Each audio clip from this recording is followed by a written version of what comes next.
د اسلامي امارات د حکومت لخوا هغه اقدام چې تیر حکومت نشو کولی دا چې د اسلامي امارات حکومت دغه څه اقدام کړی جزئیات یې راسره ویډیو کې وګورئ. د طالبانو حکومت وایي نږدې 699,000 کونډې یتیمان او معلولان مو ثبت کړي دي او معاش ورکوو.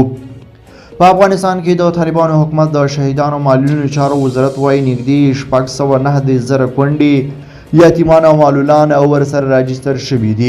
دغه وزارت د چارواکو په وینا په دې ډله کې د طالبانو د تیر حکومت د سرتیرو همدارنګه د ملکي برخې کونډې یتیمان او معلولان شامل دي. دوی زیاتوي چې په دغو کسانو کې د څه باندې 10,900 ښځو په ګډون تر 180,000 ډېر معلولان دي.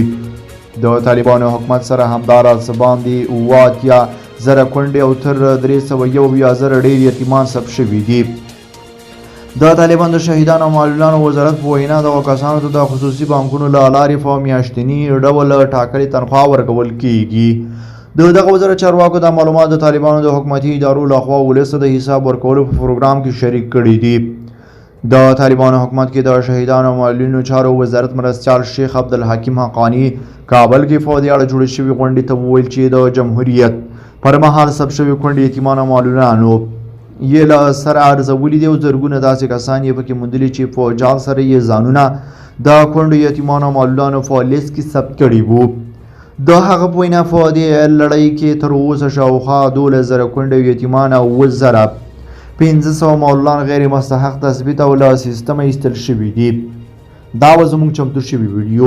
کو تاسو کوم نظر لرئ نو کمنټ کې راسره شریک کړئ. د لا ښکلو ویډیوګانو لپاره در سره زموږ یوټیوب چینل سبسکرایب کړئ. له ملتیا څخه مننه چې موږ سارے تر بیا ښه وخت ښې چارې